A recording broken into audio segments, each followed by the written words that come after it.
নমস্কার। আজকে আপনাদের দেখাবো কাঁঠাল দানার পাতুরি কীরমভাবে তৈরি হয়। এই দেখুন, এগুলো হলো কাঁঠালের দানা। প্রথমে খোসাটাকে ছাড়াতে হবে। এরকমভাবে আপনারা খোসাটা ছাড়াবেন। তারপরে তাকে সিদ্ধ করতে হবে। পাত্রের মধ্যে নিয়ে সিদ্ধ করবেন। তারপর সিদ্ধ করার পর মিক্সিংয়ে দেবেন। মিক্সিংয়ে দিয়ে সেটাকে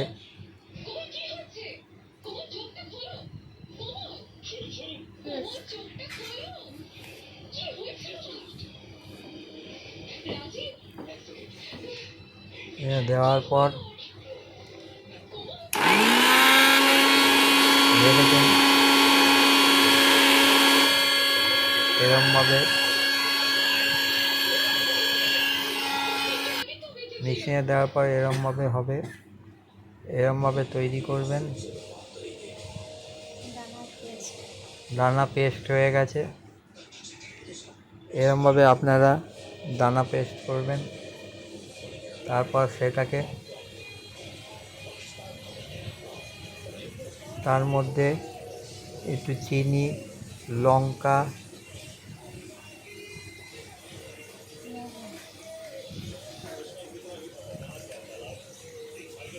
হলুদ এবং অল্প পরিমাণে লবণ দিয়ে তারপরে মিক্সিংটাকে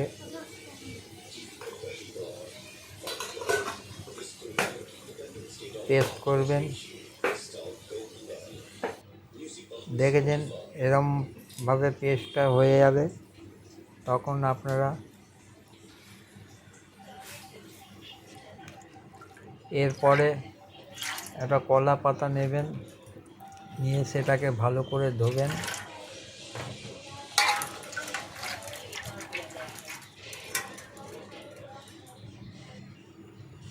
ধোয়ার পরে সেটাকে পিস করবেন কলা পাতাটাকে। তারপর তার মধ্যে তেল দিয়ে চারিদিকে তেল ভরিয়ে দেবেন।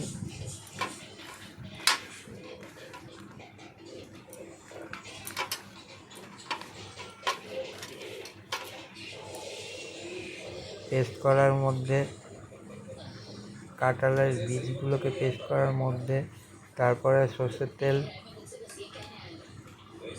তার মধ্যে সর্ষের তেল দেবেন, কালো জিরে দেবেন,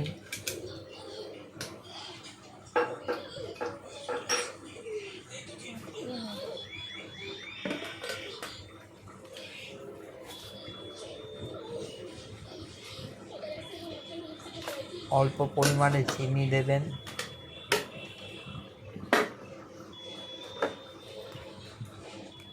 এবং সেটাকে কয়েকটা লঙ্কা দিয়ে ভালো করে মাখবেন। দেখছেন কত সুন্দর মাখা হচ্ছে।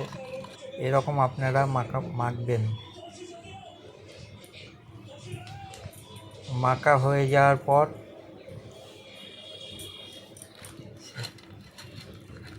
সেটাকে কলা পাতার মধ্যে অল্প করে রাখবেন। সবকটা কলা পাতার মধ্যে অল্প করে করে রাখবেন।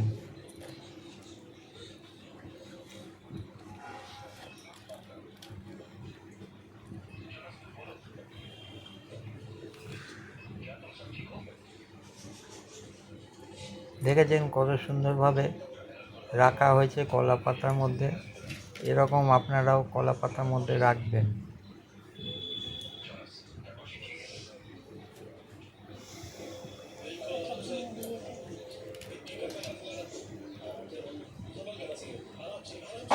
এরমভাবে তারপরে সুতো দিয়ে বাঁধবেন এক একটা কলা পাতাটাকে। তারপর সেটাকে কড়াইতে অল্প পরিমাণে তেল দেবেন।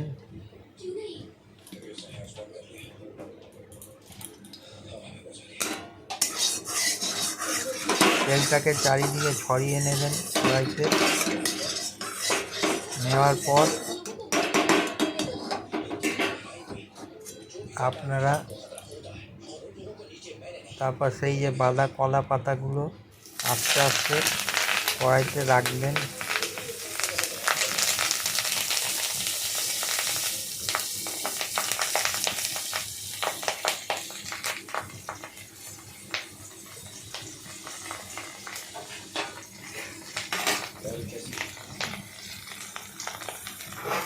এক পিঠ হয়ে গেলে আবার ও পিঠ করবেন। এরমভাবে আপনারা কিছুক্ষণ রাখবেন ঢাকা দিয়ে। তারপরে ঢাকনা খুলে দেখবেন এরকম এক পিঠ হয়ে গেছে। তারপর সেটাকে উল্টে দেবেন।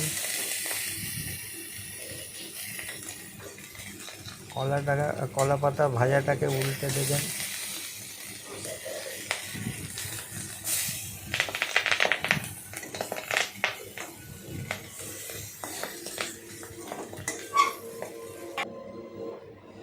দেখেছেন কত সুন্দর ভাজা হয়ে গেছে। এরকমভাবে আপনারা ভাজবেন।